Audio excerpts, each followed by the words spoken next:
guys, and welcome to episode 97. The Hobby Boss Jackal build has been on the back burner for a while. I'm getting back into this one.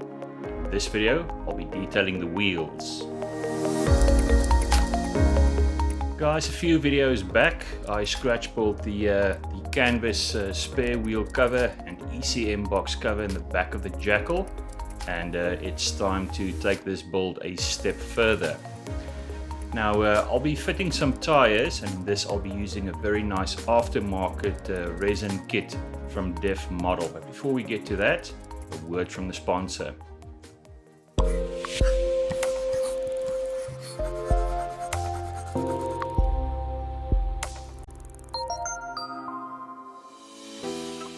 Guys, the paints and some of the diorama supplies for this build has been generously sponsored by Supernova Studio here in South Africa.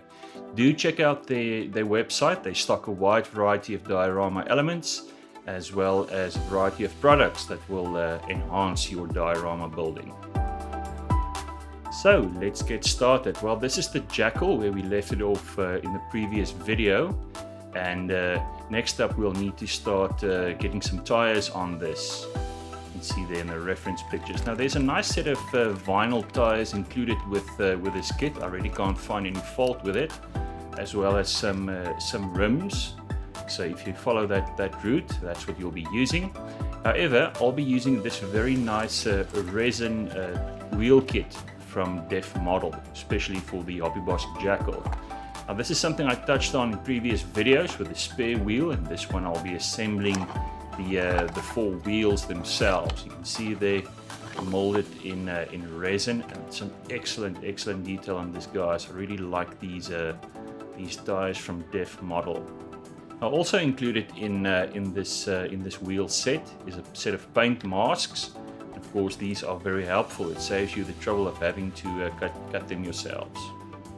First step, as always, is to pin these wheels, drill a small hole, fill the hole with some gel type super glue, and insert a metal pin. Now this metal pin will also later serve to secure the model to the diorama base. Guys, if you just check out the detail of Michelin X as well as the tread pattern, really a gorgeous set of resin wheels. We'll be starting by applying a primer, always the first step to a great paint job, and for this I'll be using the primer from Mr. Hobby.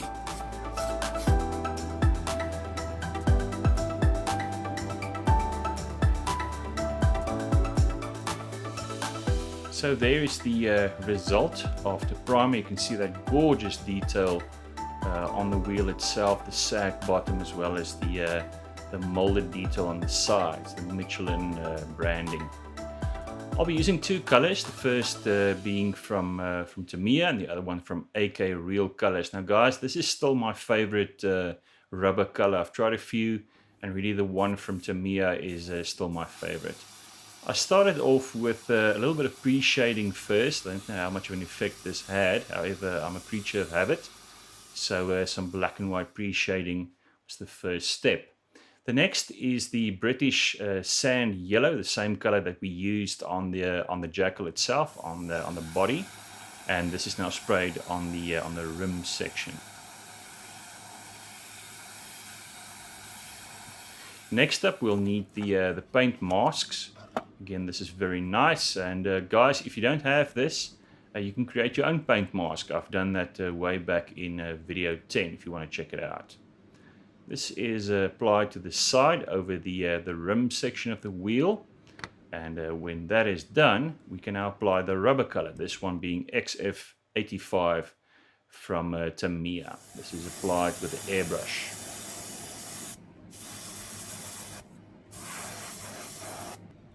And of course, one of the most satisfying things in the hobby, peeling paint masks. There we go, that is the basic colors done, and we can move on to detailing. Now there might be some overspray, and that's easily fixed with a brush and a steady hand. Now guys, this center section, you can see there, that's black, and I get better results with my airbrush. So I cut this very simple little paper mask, put it on the tire, and that will then make it easier to just spray that center section with NATO black, applying this with my airbrush. So there we go, very even coat. I probably getting a better result with my airbrush than I would trying to paint this with a brush. This will require some touch-up work. For that I'm using a 3.0 brush from Vallejo. Also using the same NATO black color that I used to spray the center section. These bolts will need to be painted on as well. And there we go. The next step is to bring out this gorgeous raised detail on the side of the tire. And for that, I'll be doing some dry brushing. Again, using my Vallejo medium-sized dry brush, specialized brush. And I'll be using neutral gray for the physical dry brushing. Guys, this is something you've seen me do many times before. Use a little piece of throwaway paper and then just gently in a downwards, upwards motion start dry brushing the raised detail on the side of that tire. You can really see there's some gorgeous molded detail as well as the tread pattern on that wheel. So there we go. And just to protect all this hard work, I'm going to apply a coat of micro satin from Microscale. Now guys, one of the details I almost missed is this protector of the valve, the tire valve. Fortunately, this is included in the kit parts, 4 little photo etch parts, and do remember to fit that to the DEF model wheels if you are using this aftermarket set. Very easy to just to slide this into place and fix it in place with some gel type super glue.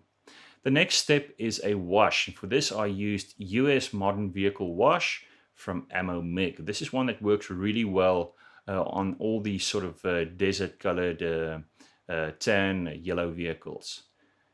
Thin this with a little bit of odorless thinner and apply that to the rim section itself.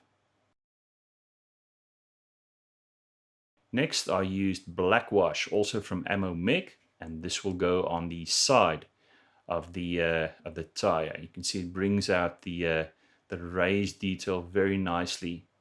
So there is the final result after all that paint and detailing. Certainly loving that. And the next step is just to protect all this hard work with some micro flat varnish, also from Microscale. Guys, next up is weathering, and fortunately my good friend Braille Scale supplied me with these pictures from his Afghanistan deployments. You can see more of that in video 77. So the first thing I did was to match some of the pigments that I have to his reference pictures. The one I came up with is European Earth. Disregard the name, we're only after the color. Next I'll use some pigment fixer, also the pigment itself, a mixing tray, and something to mix the pigment. We start off with a little bit of pigment and then use the pigment fixer to turn it into a mud if you wish, and this is then applied with a brush. And next I'll be carefully applying this pigment to the tread on that wheel, making sure to work it into the grooves itself to get the required effect. So there we go, leaving this to dry. Now you see it's a bit dark, but fear not, when the stuff dries it's much lighter, and there you can see the actual color close to our reference pictures. Some cleanup will be required, and for that I'll be using some odorless thinner and something to apply that to the wheel itself. There we go, there's our odorless thinner. I'll use some cotton buds in this case, and just gently started to remove the excess dried pigment from the side of that tire. Guys, this is also the reason why you apply a varnish, and I especially like the Microscale varnishes because they're really tough and you're guaranteed not to ruin your paint. Now the next step is important. Remove the pigment on top of the tread, so only the the dirt remains inside those grooves. You can see there's the required effect. That's what I was going after. The dirt that had accumulated in those grooves. To get the effect on the side, I'm going to use some sand yellow. So our vehicle has been driving in the dust and the dirt, did a few kilometers on asphalt, and that is the effect that we're getting there.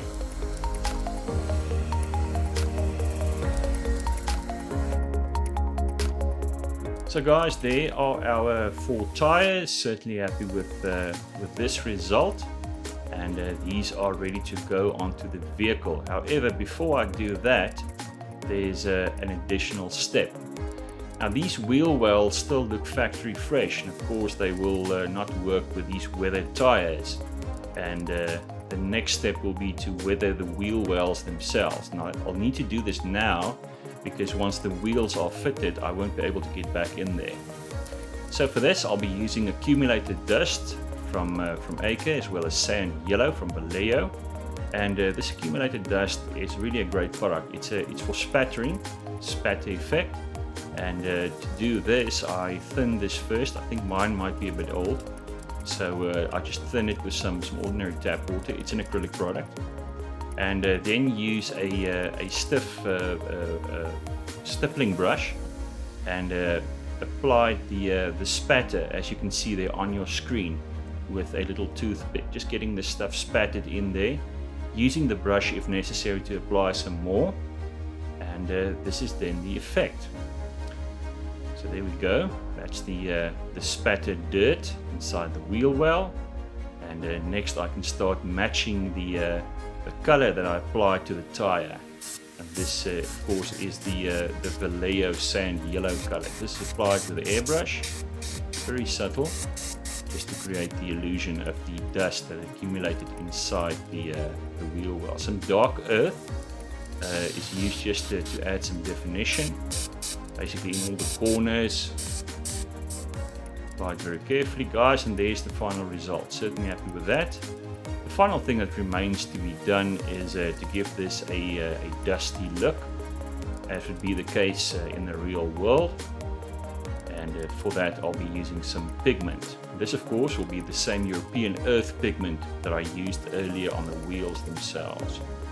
Very simple to apply, just use a brush, just brush this onto the inside of that wheel well. Now these pins need not be that long, so I cut them shorter, and these can finally be secured to the Jackal model with some gel type super glue. And you remember in a previous video we also turned the steering, so we've got a very nice look to our Jackal. So guys, there we go, that is the wheels are fitted, our Jackal is finally mobile, and I can move on to some additional detailing on the interior and get this guy done.